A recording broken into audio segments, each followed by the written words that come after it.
ان پیارے واقعات سے سیکھیں چلو سبق ہم، ان پیارے واقعات سے سیکھیں چلو سبق ہم، سیکھیں کیسے جینا ہے، سیکھیں چلو ادب ہم، سیکھیں کیسے جینا ہے، سیکھیں چلو ادب ہم، سیکھیں چلو سبق ہم۔ الحمدللہ رب العالمین والصلاة والسلام علی سید الانبیاء والمرسلین، اما بعد فاعوذ باللہ من الشیطان الرجیم، بسم اللہ الرحمن الرحیم۔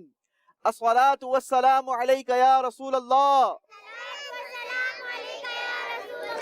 وعلی آلک واصحابک یا حبیب اللہ۔ الصلاة والسلام علیک یا نبی اللہ وعلی آلک واصحابک یا نور اللہ۔ پیارے پیارے مدنی منوں اور مدنی منیوں، مدنی چینل کے ناظرین، سلسلہ سنہرے واقعات میں آپ سب کو خوش آمدید کہتے ہیں، مرحبا کہتے ہیں۔ ہم اپنے سلسلے میں بڑے ہی خوبصورت واقعات سنا کرتے ہیں۔ آج بھی ہم نے بڑے ہی انٹرسٹنگ واقعات کو اپنے سلسلے میں شامل کرنا ہے، لیکن سلسلے کو آگے بڑھانے سے پہلے آئیے تھوڑی سی آپ سے گپ شپ کر لیتے ہیں۔ یہ بتائیے آپ سب کیسے ہیں؟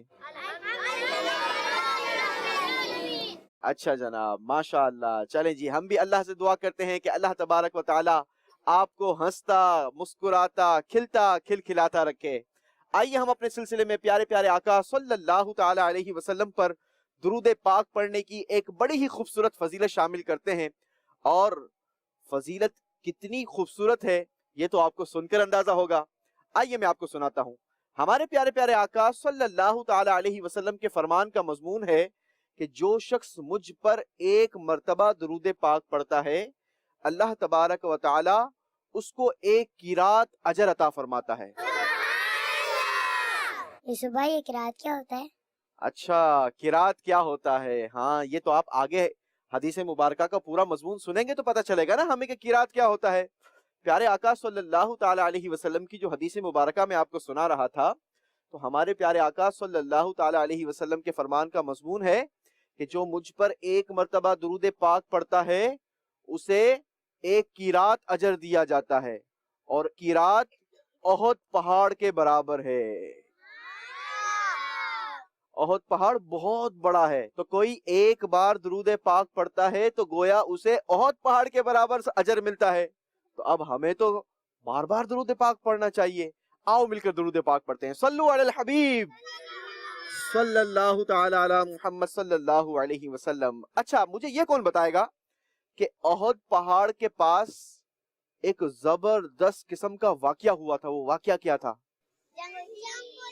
جنگ ہوئی تھی۔ گڑیا نے بالکل صحیح بتایا، احد پہاڑ کے پاس ایک زبردست جنگ ہوئی تھی۔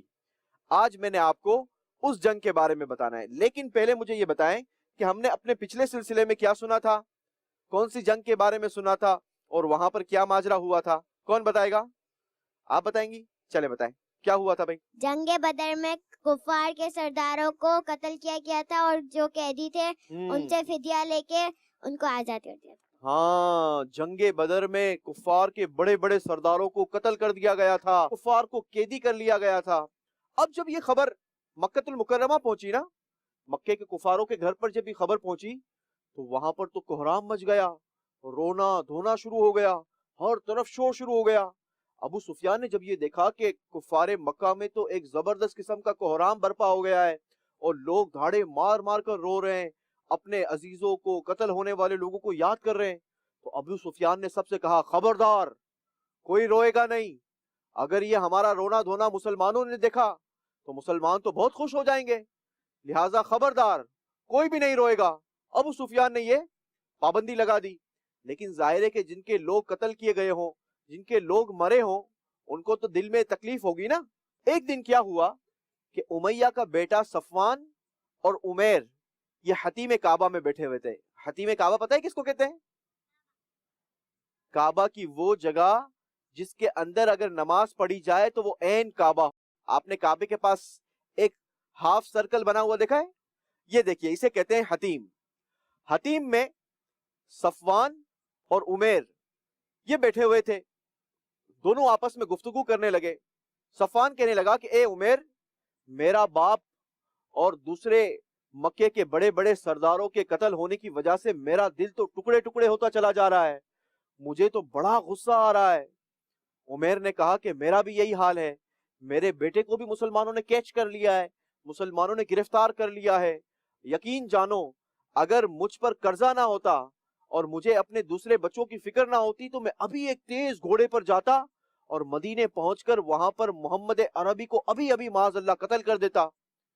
اب جب یہ عمیر کی بات صفوان نے سنی نا تو صفوان نے عمیر کو کہا کہ اے عمیر، میں حرم کعبہ میں بیٹھا ہوں اور میں تم سے وعدہ کرتا ہوں تم اپنے بچوں کی فکر نہیں کرو اور تم پر جتنا قرضہ ہے نا وہ سارا کا سارا میں ادا کروں گا. تم جاؤ اپنے مشن پر چلے جاؤ، تمہارے بچوں کی دیکھ بھال بھی میری ذمہ داری اور تم پر جتنا قرضہ ہے یہ بھی دینا میری ذمہ داری. اب یہ دونوں کے درمیان معاہدہ ہو گیا. اب عمیر وہاں سے گھوڑے پر سوار ہوا اور دوڑتا دوڑتا دوڑتا دوڑتا مدینہ منورہ پہنچ گیا. اب جب یہ مدینے پہنچا تو مدینے پہنچ کر حضرت سیدنا عمر فاروق رضی اللہ تعالیٰ عنہ نے عمیر کو دیکھ لیا. جیسے ہی عمیر کو دیکھا تو اسے پکڑ لیا، اسے کیچ کر کے گردن سے پکڑ کر نبی پاک صلی اللہ تعالیٰ علیہ وسلم کی بارگاہ میں پیش کر دیا. اب جب پیارے آقا صلی اللہ تعالیٰ علیہ وسلم کی بارگاہ میں پیش کیا گیا نا تو ہمارے آقا نے عمیر سے پوچھا کہ اے عمیر بتاؤ کس وجہ سے آئے ہو، کس نیت سے آئے ہو؟ تو عمیر بہانہ بنانے لگا کہ میں تو اپنے بیٹے کو چھڑوانے کے لیے آیا ہوں. تو پیارے آقا صلی اللہ تعالیٰ علیہ وسلم نے وہ حتیم والی بات عمیر سے کہی کہ اگر تم اپنے بیٹے کو چھڑوانے کے لیے آئے ہو تو جو تم نے اور صفوان نے حتیم کعبہ میں بیٹھ کر جو میرے قتل کی پلاننگ کی تھی وہ کیا تھی؟ اب جب یہ بات عمیر نے سنی نا تو وہ تو بالکل سناٹے میں آ گیا، اس کے تو ہوش اڑ گئے اور کہنے لگا کہ یہ بات تو میرے اور صفوان کے علاوہ اور کوئی نہیں جانتا تھا، یقیناً آپ اللہ کے رسول ہیں. اور وہ وہیں پر کلمہ پڑھ کر مسلمان ہو گیا. اچھا اب پیارے آقا صلی اللہ تعالی علیہ وسلم کو اللہ تبارک و تعالی نے غیب کی خبر عطا فرمائی ہے. حالانکہ عمیر اور صفوان کے درمیان جو بات ہوئی تھی وہاں پر تو اور کوئی موجود نہیں تھا، ہمارے پیارے آقا بھی نہیں تھے. ہمارے پیارے آقا صلی اللہ تعالی علیہ وسلم کو اللہ نے غیب کی خبر عطا فرمائی. اسی لیے تو اعلیٰ حضرت فرماتے ہیں، آؤ مل کر پڑھتے ہیں، اور کوئی غیب کیا تم سے نہا ہو بھلا، اور کوئی غیب کیا تم سے نہا ہو بھلا، اور کوئی غیب کیا تم سے نہا ہو بھلا، تم سے نہا ہو بھلا، جب نہ خدا ہی چھپا تم پہ کروڑوں درود، جب نہ خدا ہی چھپا تم پہ کروڑوں درود، کعبے کے بدر و دجا تم پہ کروڑوں درود، طیبہ کے شمس و ضحیٰ تم پہ کروڑوں درود. تو ہمیں اس واقعے سے کیا پتا چلا کہ اللہ تبارک و تعالی نے ہمارے پیارے پیارے آقا صلی اللہ تعالی علیہ وسلم کو علم غیب بھی عطا فرمایا ہے. اچھا جناب، اب کیا ہوا آگے؟ اب یہ ہوا کہ عمیر تو یہاں پر کلمہ پڑھ کر مسلمان ہو گیا، لیکن دوسری جانب مکے میں صفوان بڑی بے چینی سے عمیر کا انتظار کر رہا تھا اور وہ گن گن کے دن گزار رہا تھا کہ کب عمیر محمد عربی کے معاذ اللہ قتل کی خبر لے کر آئے گا. لیکن جیسے ہی اسے یہ خبر پہنچی کہ عمیر تو مدینے پہنچ کر وہاں پر کلمہ پڑھ کر مسلمان ہو گیا ہے تو وہ تو بالکل حواس باختہ ہو گیا اور اس کے پیروں کے نیچے سے زمین نکل گئی، پریشان ہو گیا. اچھا اب جب عمیر مدینے سے مکے پہنچے تو جتنی نفرت ان کے دل میں پہلے مسلمانوں کے خلاف تھی اس سے زیادہ کئی نفرت کفار کے لیے ان کے دل میں پیدا ہو گئی. اب وہ آ کر کفار کو کھلم کھلا برا کہتے اور لوگوں کو مسلمان ہونے کی دعوت دیتے، اسلام کی دعوت دیتے، اور بڑے بڑے لوگوں کو آپ نے دعوت دے کر اسلام سے وابستہ کیا، ان کو مسلمان کیا. یہی حضرت عمیر کہلائے. اچھا جناب، مگر کفار کا غصہ تو ابھی تک ٹھنڈا نہیں ہوا تھا. یہ تو بڑے غصے میں تھے، بڑے جوش میں تھے اور نعرے لگاتے تھے کہ خون کا بدلہ خون ہوگا، ہم مسلمانوں سے ضرور بدلہ لیں گے. ایک دن کیا ہوا کہ ابو جہل کا بیٹا اکرمہ اور امیہ کا بیٹا صفوان اور دیگر سرداروں کے بیٹے جن کے بھائی بیٹے یا دوست وغیرہ قتل ہوئے تھے، یہ سارے مل کر ابو سفیان کے پاس پہنچے اور جا کر کہنے لگے کہ اے ابو سفیان، مسلمانوں نے ہمارے بڑے بڑے سرداروں کو قتل کیا ہے، ہمارے بڑے بڑے لوگوں کو قتل کیا ہے، لہٰذا اس بار ہم جو مل کر تجارت کرتے ہیں اس تجارت کا نفع الگ کر دیا جائے اور اس حاصل ہونے والی دولت سے زبردست قسم کا جنگی سامان خریدا جائے تاکہ ہم اس جنگی سامان سے مسلمانوں کا مقابلہ کریں اور اس طریقے سے مسلمانوں کو سبق سکھائیں۔ ابو سفیان نے ان کے اس مشورے کو قبول کر لیا اور ایک زبردست قسم کا مال ان لوگوں نے اکٹھا کیا اور جنگی سامان خریدا اور بہت زیادہ جنگی سامان خریدا اور اس طریقے سے جنگ کی تیاری کرنا شروع کر دی۔ اچھا، لوگوں میں زبردست قسم سے اعلان کرنا شروع کر دیے، ایک جوش اور ولولے کی انہوں نے ایک مہم چلائی۔ اب وہاں کا بچہ بچہ، مکے کا بچہ بچہ یہ مسلمانوں سے بدلہ لینے کے لیے نعرے لگانے لگا، خون کا بدلہ خون ہوگا، خون کا بدلہ خون ہوگا، جان کا بدلہ جان ہوگا۔ اچھا، زبردست قسم کی فوج تیار ہو گئی۔ اس فوج میں صرف مرد شامل نہیں تھے یا صرف اور صرف لڑکے شامل نہیں تھے، بلکہ وہ عورتیں جن کے بھائی، جن کے باپ، جن کے بیٹے یا جن کے شوہر وغیرہ قتل ہوئے تھے، وہ بھی جنگ بدر کے اپنے ان قتل کا بدلہ لینا چاہتی تھی۔ ان لوگوں نے بھی قسم کھائی کہ ہم مسلمانوں کا خون پیے گی جنہوں نے ہمارے رشتہ داروں کو قتل کیا ہے۔ حضرت حمزہ رضی اللہ تعالیٰ عنہ، جنہوں نے ہند کے باپ عتبہ کو قتل کیا تھا اور جبیر بن مطعم کے چچا کو قتل کیا تھا، اس نے بھی اعلان کیا اور اس نے جا کر ایک جبیر بن مطعم کا غلام تھا وحشی، اس سے جا کر ملاقات کی اور ہند اس سے کہنے لگی کہ اگر تو حضرت حمزہ کو قتل کرنے میں کامیاب ہو گیا تو میں تجھے جبیر سے خرید کر آزاد کر دوں گی۔ وحشی تیار ہو گیا۔ اچھا، اس طریقے سے یہ سارا لشکر تیار ہو گیا اور ابو سفیان کی سرداری میں، ابو سفیان کے کمانڈنگ میں ابو سفیان اس پورے لشکر کا سپہ سالار بنا اور یہ سارے مسلمانوں کے خلاف جنگ کے لیے روانہ ہو گئے۔ اب جب یہ جنگ کے لیے روانہ ہوئے تو حضرت سیدنا عباس رضی اللہ تعالی عنہ، جو کہ پیارے آقا صلی اللہ تعالی علیہ وسلم کے کون ہیں؟ چچا، انہوں نے جب یہ دیکھا کہ کفار کا لشکر یہ تو مکے سے تیار ہو کر نکل گیا تو آپ نے فوراً سے خط لکھا اور ہمارے پیارے پیارے آقا صلی اللہ تعالی علیہ وسلم کی طرف بڑھا دیا۔ ہمارے پیارے آقا صلی اللہ تعالی علیہ وسلم کو جب یہ خط پہنچا تو آپ نے 2-3 لوگوں کو تیار کیا کہ جاؤ اور جا کر پتہ لگاؤ کہ یہ کفار کا لشکر کہاں تک پہنچا ہے۔ رات جب ہوئی تو وہ جو جاسوس تھے، وہ جو معلومات لینے کے لیے گئے تھے لوگ، وہ واپس آئے اور آ کر کہنے لگے کہ کفار کا لشکر تو مدینے کے بالکل قریب آ چکا ہے اور یہ تو بالکل وہاں تک آ گئے جہاں پر ہماری چراگاہیں موجود ہیں، ہمارا جہاں پر گھاس اگتا ہے وہاں پر آ کر ان لوگوں نے پڑاؤ کر لیا ہے۔ اچھا، اب جب یہ خبر مسلمانوں کے درمیان عام ہوئی تو کفار کے جو نوجوان لوگ تھے ان لوگوں نے سارے مدینے کا محاصرہ کر لیا، اہم ناکوں پہ جا کر انہوں نے محاصرہ دے دیا اور وہاں پر جا کر نگرانی کرنا شروع کر دی۔ کچھ لوگ پیارے آقا صلی اللہ تعالی علیہ وسلم کے گھر کے باہر بھی پہرا دینے لگے۔ اس طریقے سے یہ رات گزری۔ اب جب دن چڑھا، صبح ہوئی تو ہمارے پیارے آقا صلی اللہ تعالی علیہ وسلم نے یہ سارے مدینے والوں کو جمع کیا۔ اس میں مہاجرین بھی تھے، انصار بھی تھے، سارے لوگوں کو جمع کیا اور مشورہ کیا کہ ہمیں کیا کرنا چاہیے، کیا مدینے کے اندر رہ کر ہی جنگ لڑنی چاہیے؟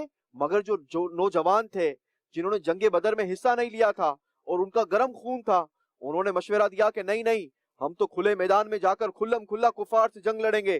اب پیارے آقا صلی اللہ تعالی علیہ وسلم نے سب کی رائے لی اور اپنے گھر کے اندر تشریف لے گئے۔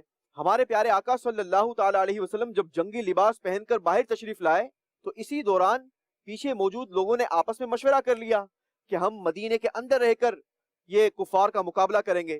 لیکن جب پیارے آقا صلی اللہ تعالی علیہ وسلم باہر تشریف لائے تو پیارے آقا صلی اللہ تعالی علیہ وسلم نے فرمایا، پیغمبر کے لیے یہ زیب نہیں دیتا کہ ہتھیار پہن کر اتار دے، یہاں تک کہ اللہ تبارک و تعالی ان کے اور دشمنوں کے درمیان فیصلہ فرما دے۔ اب تم لوگ خدا کا نام لے کر میدان میں نکل پڑو، اگر تم لوگ صبر کے ساتھ میدان جنگ میں لگے رہو گے تو اللہ تبارک و تعالی تمہیں ضرور فتح اور نصرت عطا فرمائے گا۔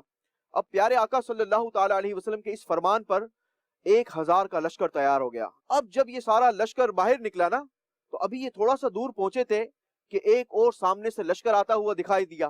تو پیارے آقا صلی اللہ تعالی علیہ وسلم نے پوچھا کہ یہ کون لوگ ہیں؟ تو پیارے آقا علیہ الصلوۃ والسلام کو بتایا گیا کہ یہ رئیس المنافقین ہیں، یہ تو منافقوں کا لشکر ہے۔ تو پیارے آقا صلی اللہ تعالی علیہ وسلم نے کہا کہ ان کو کہو کہ یہ لوٹ جائیں، کیونکہ ہم مشرکوں کے مقابلے میں مشرکوں کی مدد نہیں چاہتے۔ وہ لوگ واپس لوٹ گئے۔ اچھا، جب ان کو لوٹایا گیا نا تو جو منافقین تھے مسلمانوں کے درمیان، جو منافقین تھے 300 لوگ تھے، وہ لوگ بھی اپنا لشکر لے کر واپس چلے گئے۔ اب مسلمان کتنے بچے؟ 700۔ ہمارے پیارے آقا صلی اللہ تعالی علیہ وسلم نے جب لشکر کو آگے لے کر بڑھے تو ایک جگہ پر پیارے آقا علیہ الصلوۃ والسلام نے سارے لشکر کا معائنہ کیا اور جتنے بچے تھے ان کو الگ کر دیا۔ بچوں کا جنگ میں کیا کام؟ اچھا، اس موقع پر بڑا زبردست واقعہ ہوا۔ حضرت رافع، آپ ابھی عمر میں چھوٹے تھے، آپ کو جب لشکر سے الگ کرنا چاہا، پیارے آقا نے کہا کہ آپ کی عمر چھوٹی ہے، تو حضرت رافع نے پتہ ہی کیا کیا؟ آپ اپنے انگوٹھوں پر کھڑے ہو گئے، انگوٹھوں کے بر کھڑے ہو گئے اور اپنا قد بڑا کر لیا اور فرمانے لگے دیکھیں یا رسول اللہ، میں تو قد میں بڑا ہوں۔ اس طریقے سے آپ جنگ میں شامل ہو گئے۔ ایک اور بچہ تھا، اس کو بھی کہا گیا کہ آپ بھی واپس چلے جاؤ۔ تو یہ کہنے لگے کہ میں رافع سے جب کشتی لڑتا ہوں نا تو میں کشتی میں جیت جاتا ہوں، اگر میں اسے کشتی میں جیت جاتا ہوں یعنی میں طاقتور ہوا، لہٰذا میں بھی جنگ میں ساتھ لڑوں گا۔ بچوں کو بھی شوق تھا جنگ لڑنے کا۔ تو اب ان دونوں کی وہاں پر کشتی لڑائی گئی اور جو وہ بچہ تھا وہ کشتی میں جیت گیا۔ اس طریقے سے اس بچے کو بھی جنگ میں حصہ لینے کا موقع مل گیا۔ یوسف بھائی بتائیں آگے کیا ہوا؟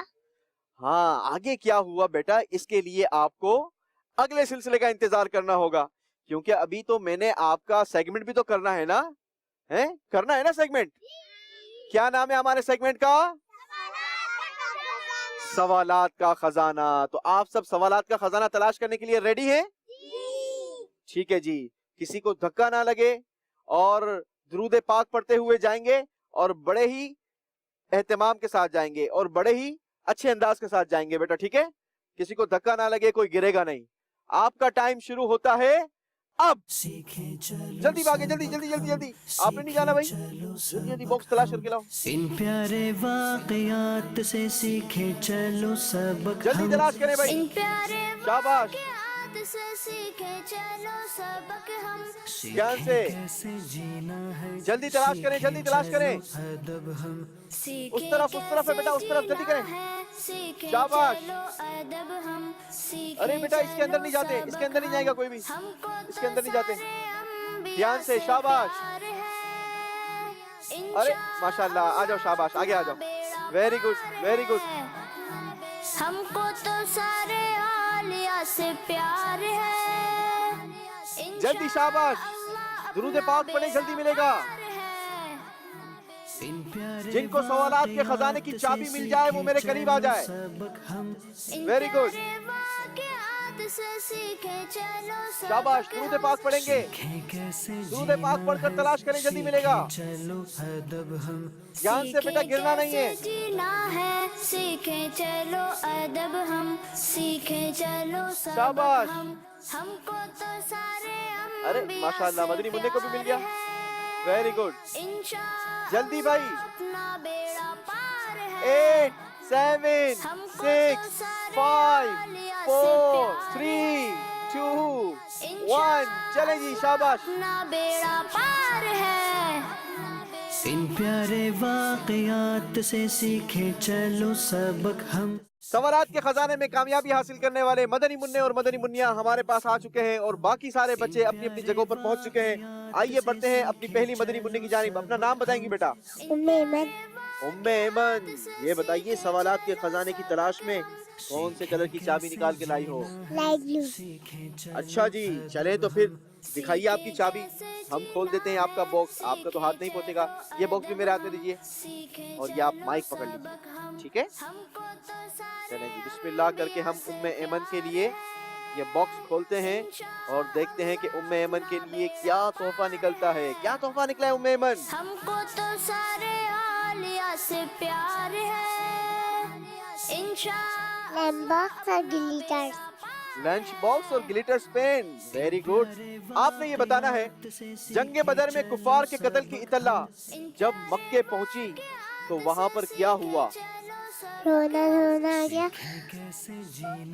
کیا ہو گیا؟ رونا دھونا آ گیا، کوہرام بچ گیا تھا۔ رونا دونا ہو گیا تھا، کوہرام مچ گیا تھا۔ جواب بالکل درست دے دیا ہے، سبحان اللہ۔ اور ہم اپنی پیاری سی مدنی منی کو زبردست سے تحفے دے کر اپنی سیٹ کی جانب بڑھائیں گے۔ شاباش، اپنی جگہ پر بیٹھیں گی بیٹا۔ بڑھتے ہیں اگلے مدنی منع کی جانب، آ جائیے بھیا۔ کیا نام ہے آپ کا؟ محمد صوبان یوسف۔ چلیں جی، اورنج کلر کا باکس صوبان بھائی کھولیں گے۔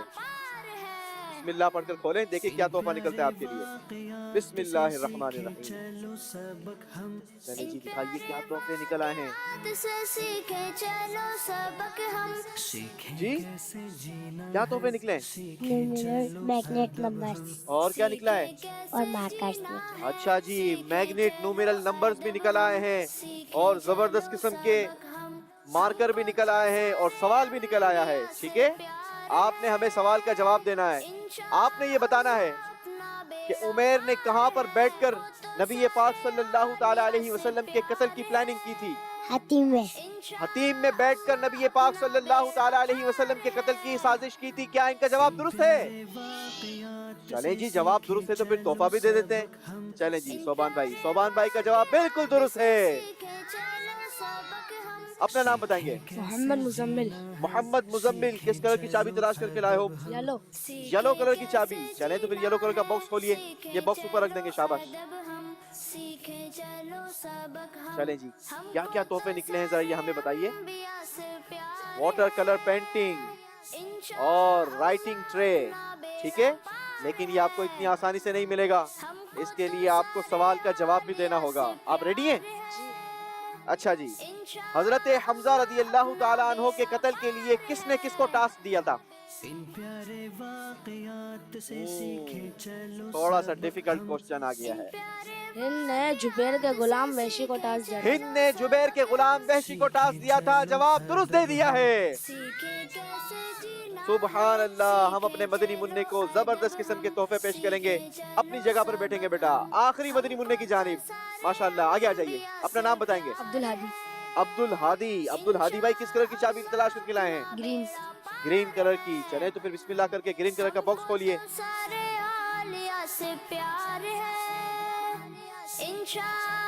بڑی سی پینٹنگ کا پورا سیٹ، اور ساتھ ہی ساتھ ایک زبردست قسم کا اسکیل نکل آیا ہے، اور سوال بھی ہمارے پاس آ گیا ہے۔ مائک پکڑیں گے عبدالہادی بھائی، آپ یہ بتائیے کہ ہمارے پیارے آقا صلی اللہ تعالی علیہ وسلم جنگ احد کے موقع پر کتنے مسلمانوں کو لے کر جنگ کے لیے نکلے، اور اس میں جب مدنی منع تھے، جب بچے موجود تھے، تو ان بچوں نے کیا ترکیب فرمائی تھی؟ 1000 لوگ لشکر میں موجود تھے، جو بعد میں 700 ہو گئے۔ ٹھیک ہے، شاباش۔ اور جب بچوں کو الگ کرنا چاہا تو بچوں نے کیا ترکیب فرمائی تھی؟ ایک بچہ انگوٹھوں پہ کھڑا ہو گیا تھا اور کہنے لگا کہ میں بھی بڑا ہوں۔ ٹھیک ہے، اور پھر دوسرے بچے کو جب الگ کرنا چاہا تو اس نے کیا کیا؟ کہ میں رافع سے لڑائی میں جیت چکا ہوں۔ میں رافع سے جب لڑائی کرتا ہوں تو اس سے جیت جاتا ہوں۔ جواب بالکل درست دے دیا ہے۔ اسی کے ساتھ مدنی چینل کے ناظرین، ہمارا سلسلہ اپنے اختتام کو پہنچا۔ اگر آپ بھی چاہتے ہیں کہ آپ کے مدنی منع اور مدنی منیا ہمارے اس خوبصورت سے سلسلے کا حصہ بنے، تو آپ ہم سے واٹس ایپ نمبر پر رابطہ کر سکتے ہیں۔ ممکنہ صورت میں آپ کے مدنی منوں اور مدنی منیوں کو شامل سلسلہ کر لیا جائے گا۔ اپنے والدین کا خوب خیال رکھیں، والدین کا ادب اور احترام کریں۔ مدنی چینل دیکھتے رہیے۔ صلو علی الحبیب صلی اللہ تعالی علی محمد صلی اللہ علیہ وسلم۔ ان پیارے واقعات سے سیکھیں چلو سبق ہم، ان پیارے واقعات سے سیکھیں چلو سبق ہم، سیکھیں کیسے جینا ہے، سیکھیں چلو ادب ہم، سیکھیں کیسے جینا ہے، سیکھیں چلو ادب ہم، سیکھیں چلو سبق ہم۔